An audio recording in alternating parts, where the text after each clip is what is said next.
Réveillé en plein milieu de la nuit sans pouvoir bouger? Voici la signification. La paralysie du sommeil est un phénomène étrange et assez effrayant qui fait que vous êtes conscient mais incapable de bouger. Cela se produit quand la personne transite entre des phases d'éveil et de sommeil.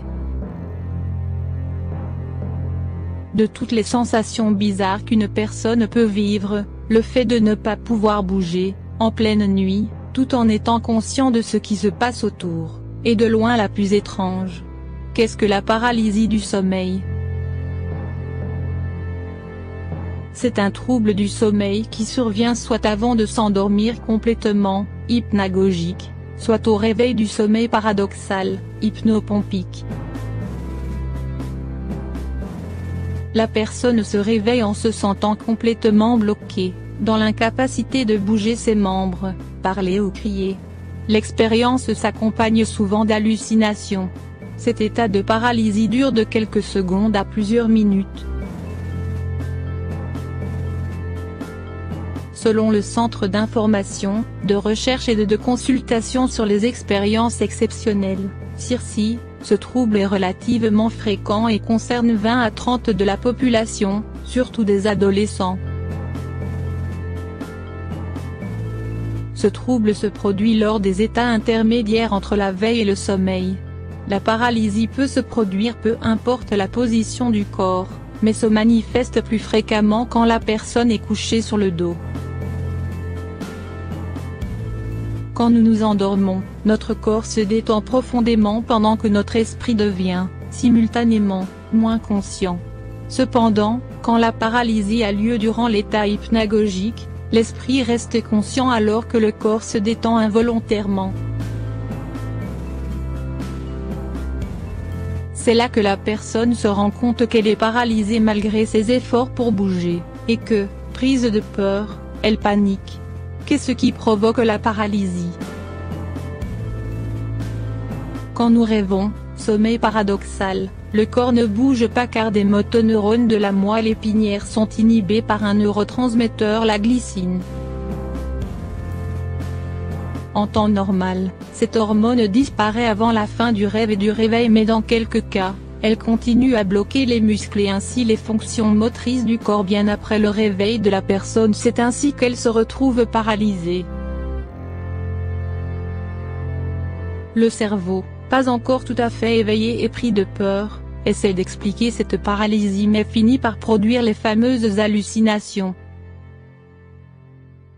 En général, elles disparaissent dès qu'un spécialiste explique le fonctionnement de la paralysie du sommeil au patient et il n'y a aucune séquelle physique.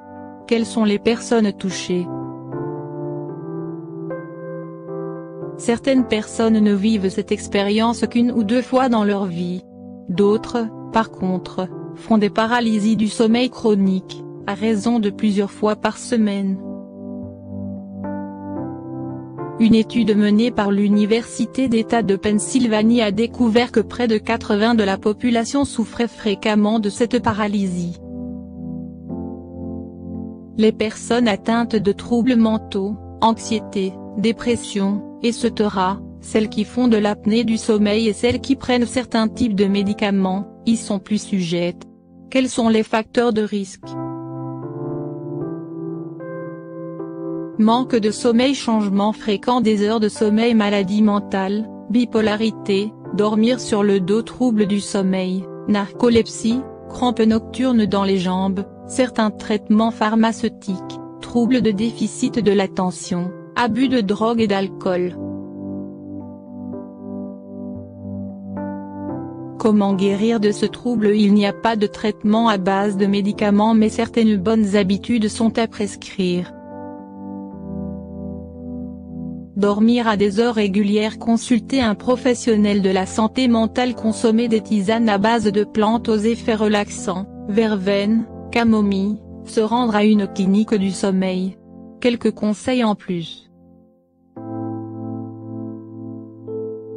Maintenant que vous savez en quoi consiste ce trouble, ne courez pas chez le médecin au premier épisode de paralysie survenue vu que cela ne se reproduit généralement pas. Tournez-vous plutôt vers l'aromathérapie et réduisez votre niveau de stress en pratiquant une discipline telle que le yoga. Adoptez une alimentation saine, surtout pour le repas du soir. Il est vivement recommandé de restreindre, voire supprimer, la consommation de drogue, d'alcool, de nicotine et de caféine. Il est conseillé de garder vos gadgets électroniques, TV, ordinateur, portable, à l'extérieur de votre chambre pour ne pas être exposé aux ondes et à la lumière bleue qui ont pour effet de perturber le sommeil.